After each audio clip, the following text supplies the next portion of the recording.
The Christian community is being rocked by a shocking revelation made by Juanita Bynum, the well-known preacher and influential figure in the gospel world. She eventually revealed the truth about her $14.99 praying lesson at the age of 66, and you will be astounded by what she discloses. That's not all, though. What Juanita Johnson has to say could completely alter your perception of these expensive religious gatherings. The secrets behind this shocking price tag are much more complex than you may have heard, so keep watching. Now, let's pause to think before we delve into this incendiary subject. Controversy is nothing new in the world of mega ministries and well-known preachers. However, Juanita Bynum's situation at age 66 is raising the bar to a whole new level. You may have heard the rumors, seen the advertisements, or seen the messages on social media. However, what is the reality of Juanita Bynum's prayer class, which costs $14.99, and why has it generated so much controversy? The surprising specifics of her recent confession, the reasons behind her ultimate disclosure, and the implications for those who have paid high price to obtain her blessings will all be covered in this video. Furthermore, it doesn't stop there. Another influential voice in the gospel world, Juanita Johnson, has spoken on this, and you might be surprised by her response. Stay tuned to learn more about the history of the $14.99 prayer class. What it all shows about the relationship between exploitation, commerce, and faith, and how this has rocked the religious community. This is something you should not miss. Making waves in the Christian community is nothing new to Juanita Bynum. Her teachings have impacted thousands, if not millions, of people throughout the years. However, many were surprised by today's revelation. Juanita has been providing expensive, exclusive prayer classes for years. In particular, a price tag of $14.99 for a single class. By no means is this a tiny sum, and it begs the question of what precisely individuals are paying for. There was more to this prayer class than a brief message or some words of support. No, Juanita offered personal intercession, spiritual breakthroughs, and life-altering events. However, many people questioned whether the price tag alone was worth the money. Was it worth it? Juanita has now spoken up about the purpose of these sessions after a long period of silence. And believe me when I say that the truth is more startling than you may imagine. You may anticipate that she would use stories of healing, miracles, or supernatural intervention to defend the exorbitant cost. This is where things become fascinating, though. There was more to these seminars than prayer, Juanita disclosed. She rarely speaks in public, but she opened up about the business side of things. It becomes more profound at this point. Juanita says the sessions were about more than just helping individuals grow spiritually. They were a part of a much bigger financial framework that included high-end branding, marketing, and promotions. In many respects, she acknowledged, the $14.99 was not only about offering spiritual counseling. Additionally, it was about maintaining her ministry, which has struggled financially in recent years. The story takes a different turn at this point, though, because her confession isn't solely about money. The details of how these prayer sessions were advertised are startling, and there are hidden mysteries in the cost. Join us as we explore the true benefits of these prayer sessions and the reasons why some individuals are now accusing them of being fraudulent. It's hard to overlook the bigger picture when Juanita Bynum unveils the details of her $14.99 prayer class. The price tag isn't everything. The matter of trust is at hand. For a moment, let's be honest. Ministries that are based on faith are very profitable. While some supporters criticized her of being disconnected from the reality of managing a ministry, others applauded her for exposing what they see to be a fraud. This is when things start to get interesting. Andrea didn't stop at a simple post. She continued to talk about this topic in her songs, use her position to speak out against what she sees as a risky trend of prosperity gospel groups that take advantage of the weak. But wait, it gets even more juicy. In addition to discussing the $14.99 prayer class, Juanita talked candidly about her personal experiences in the gospel industry and the pressure she has encountered to conform to a particular standard of success. She disclosed how she had previously been under pressure to live up to the notion that faith must be expensive. She is now criticizing the system that she was a part of. Lindria is no new to controversy, which is what makes this whole situation so intriguing. Although she has already made headlines for her candid opinions and personal hardships, her most recent comments have put her at the center of a much wider discussion. Many of Juanita's fans and detractors have also commented on this conflict between two of the biggest names in gospel, which has only served to fuel the flames. Here's the startling bit, though. Lumdea's response is intense, but it's not just about the money. There's something deeper that worries her. The potential spiritual toll that these expensive ministries may have on those who are already having difficulties. It's not just about the money, in her opinion. It concerns what we might learn about the essence of faith itself from such incidents. One question keeps coming up as we examine this controversy in further detail. What's actually going on behind the scenes at these expensive ministry workshops and prayer gatherings? There is more to this story than meets the eye, despite the fact that many people make snap judgments when they see the $14.99 price tag. Let's examine these ministries' organizational framework in more detail. The truth is that managing a worldwide ministry has a high cost.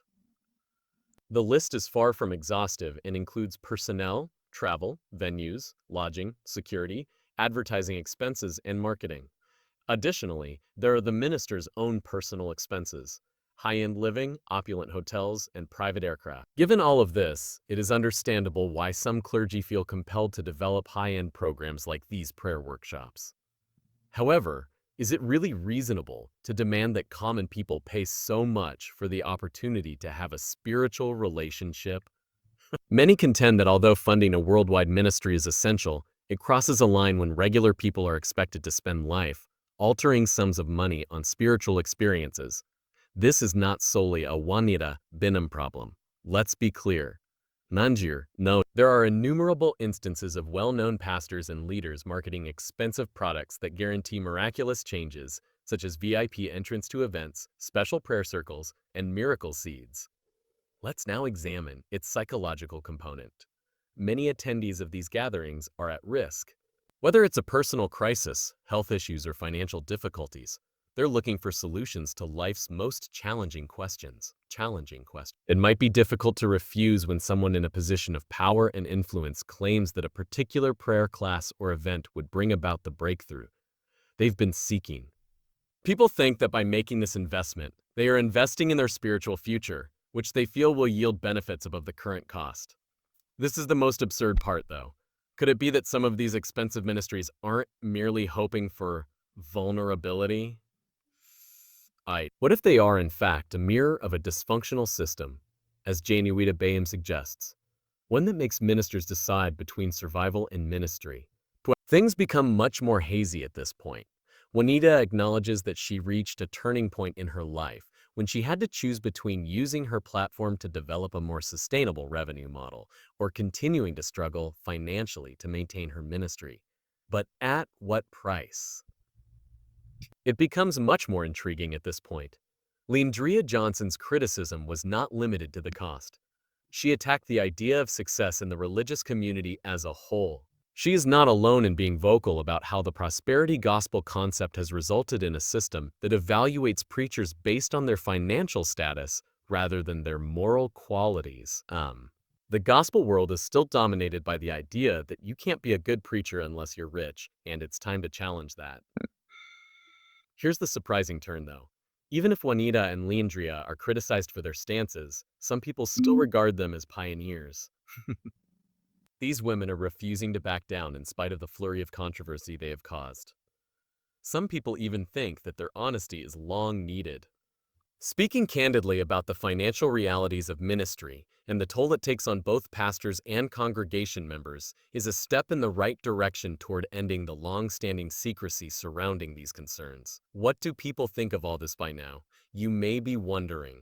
To put it mildly, the reaction has been as polarizing as it can get. On the one hand, Juanita Bynum's devoted followers argue that she has the right to charge for her prayer lessons because she is offering a worthwhile service to those who are prepared to pay. They assert that the $14.99 cost is a small thing to pay for spiritual development and breakthroughs because her lessons, prayers, and anointed advice are invaluable. They contend that Juanita's time is important and that she has established a reputation over decades of preaching. They think she's earned the right to determine her own event prices.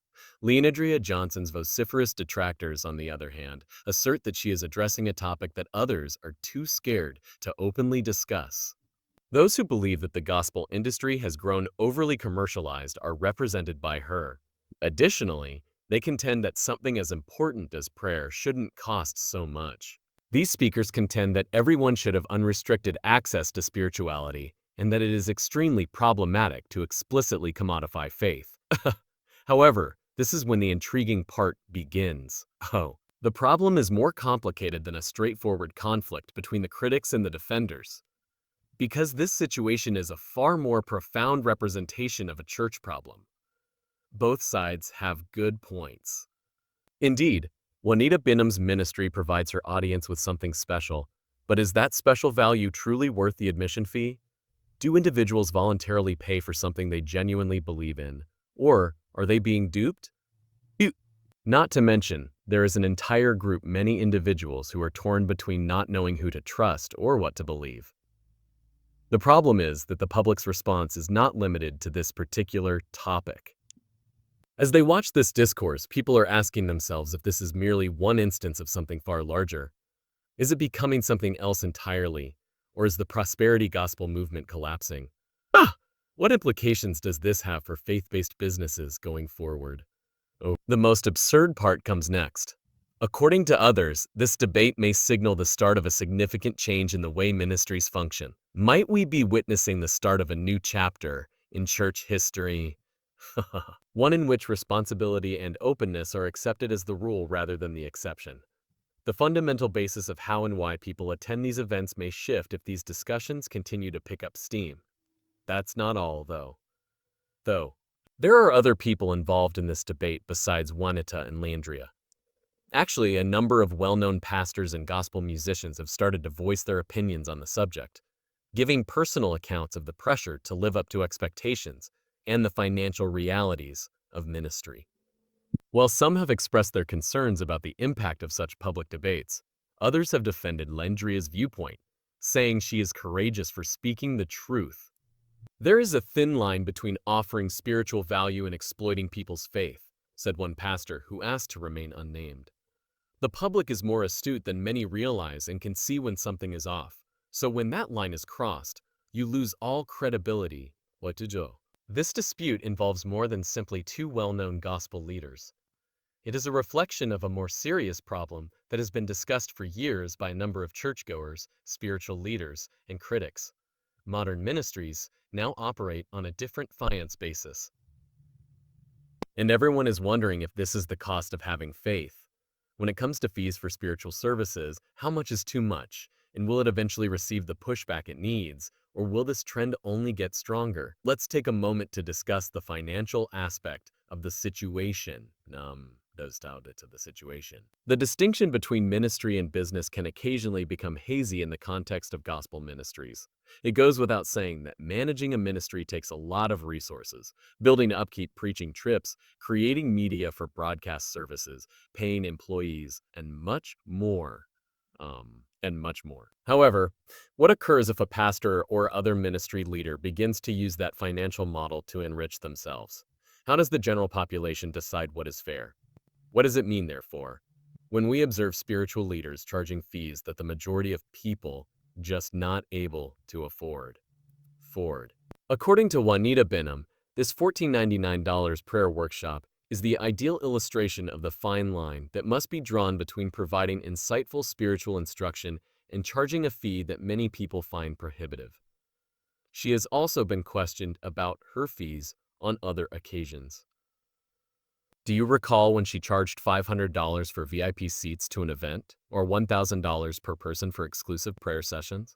As the number of these events increases, it's becoming evident that Juanita operates in an industry where many people find these prices tags draw attention, and with good reason. to prison. The impact on the gospel community should not be overlooked. With her audacious comments, Lindrea Johnson has once again raised attention to this problem and compelled others to speak up. The practice of charging high fees for prayer sessions, which many consider excessive, raises questions about whether this is the best course of action for the ministry. Or is this a trend that should be halted before it gains further traction? Boom. As this discussion progresses, several more ministers and pastors are beginning to voice their opinions. Some worry that the public's trust in ministries is being damaged by this type of pricing. They contend that the core of faith is diminished when it is reduced to a transactional experience. They claim that the risk here is that the gospel might be reduced to a commercial pitch, converting individuals from believers to consumers. And after that change occurs, confidence starts to decline, which could eventually have disastrous effects for ministries. The possible long-term effects on churchgoers are much more worrisome. Many of Bynum's supporters are weak people seeking spiritual direction, hope, and healing. They look to someone like her because they think she can help them with their prayers and make their lives more comfortable. Why comfortable? But what happens if consumers don't get the desired outcomes after spending so much money on these sessions? It turns into a genuine crisis of confidence. When someone is offering their skills for free or at a fair price, it's one thing to trust them. However, when you're being asked to pay hundreds or thousands of dollars, the stakes are higher and the disappointment may be much more devastating. The surprising portion comes next. There is more to this than one contentious class and one price tag. The entire landscape of gospel ministry may shift if organizations like Juanita's keep raising their costs and diversifying their offers.